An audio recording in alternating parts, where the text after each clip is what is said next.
And welcome back to Extra, everybody. The University of Guam will be holding auditions this week for the Vagina Monologues.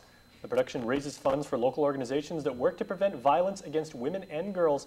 Joining me now is director Michelle Blas. Michelle, half a day, and welcome to Harvard. Half a day, thank you. Okay, now, describe for us first, the play is, some people might see it as provocative, other people might see it as controversial and everything like that. Exactly what is the concept behind the Vagina Monologues, and then where does it go? First of all, it's all those things, all those wonderful adjectives that you mentioned, which is why I think it draws so many people in. People think they have an idea of what it means to be a woman, and all the joys and all the heartaches, the traumas that could happen to us. People don't understand how complex it really is. So what Eve Ensler has done, essentially, was interviewed about 200 or so women and just asked them basic questions about, how they view their vaginas, and just wanted them to open up their hearts to their experiences. So she took all those interviews and created a series of monologues which focused on specific themes. Some are very humorous, some are celebratory, some will make you laugh, some will make you cry, and I think when people come and actually watch it, male or female, they will walk away with a sense of understanding, a sense of healing. Their minds expand. They can experience enlightenment. And I'm not BSing you, seriously. Mm-hmm.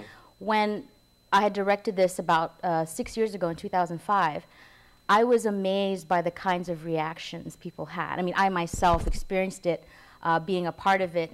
And if you have something personal that has happened to you, if you are a victim of violence or abuse in any way, it's going to touch you in a very specific way.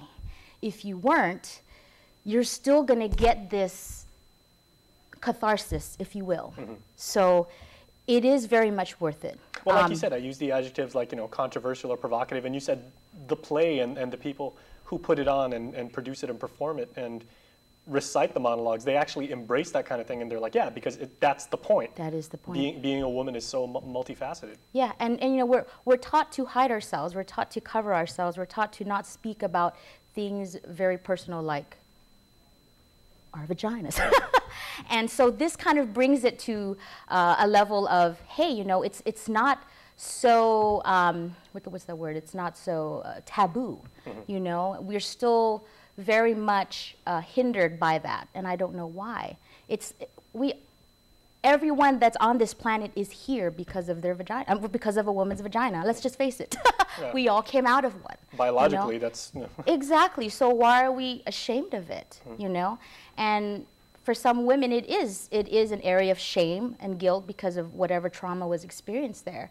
And for some, it's a place to revel in, and a place to feel happy about, because it does bring pleasure as well. Mm. So Vagina Monologues is all those things rolled into one. Now, of course, you said, the lessons taught from the female perspective are, of course, universal in nature. Mm-hmm. How directly relevant are they towards the female experience on Guam and, being performed out here? What will locals take away from this? There is, in every monologue, there's a woman or 10 that will see themselves in more than just one. I've experienced that myself. What's great also is Vagina Monologues is only going to be performed from February 23rd through the 25th. It's just a 3-day performance, and that's just the stipulation for hosting that event. So the next week, the university is going to host an original monologues, a collection of original works, monologues, poems, songs, scenes, written by women from Guam. So we have an opportunity to tell our stories as well the next week. And if you are a performer, and we'll talk about exactly like how you're looking for people to audition.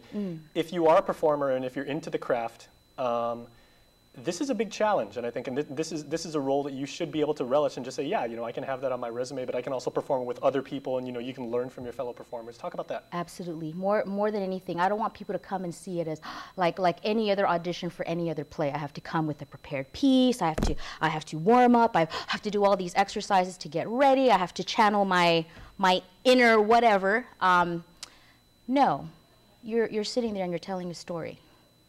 So the method actors as well as the improvisationists and everything should get something out of this. Yeah, yeah. Okay. You just need to come as you. All right. You know, there is no acting experience required. Okay. And here's another bonus. I'm also looking for transgendered females.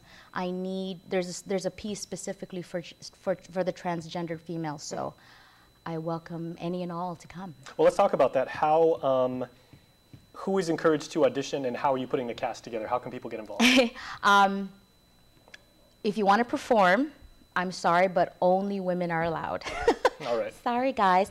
But with the original work section, if there's a man that loves to write and he's got something to say about, you know, celebrating a woman in any particular way, his mother, his wife, his girlfriend, whatever, he is encouraged to write something and perform it in the original works. But with Vagina Monologues, the stipulation is it has to be all women.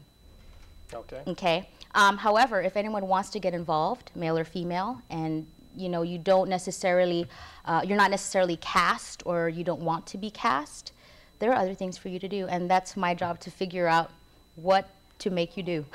I can't turn anybody away. There's backstage, there's marketing. Yes, okay. Absolutely. It's a big community event. That's how it needs to be seen as. Okay, well, real quickly, I mean, we could go on literally forever about this, and it's a very worthwhile cause, but how can people get in touch with you or with other people if they'd like to audition or be part of the production? Please come to the UOG Lecture Hall, which is between the HSS and EC buildings, and it's from 6 to 9 p.m. All right. You don't have to prepare anything. I'm going to use the monologues as the audition pieces. And also, people need to know that the proceeds from this will go towards our local organizations, Erica's House, Island Girl Power, Vero, and Oasis Empowerment Center. All right, outstanding. Michelle Blas, thank you as always. Pleasure to see you, and good luck with the production. Thank you, Jason. Can't wait to see it. All right. Well, stay tuned, because when we come back, Environmental Headlines, Think Green is after the break.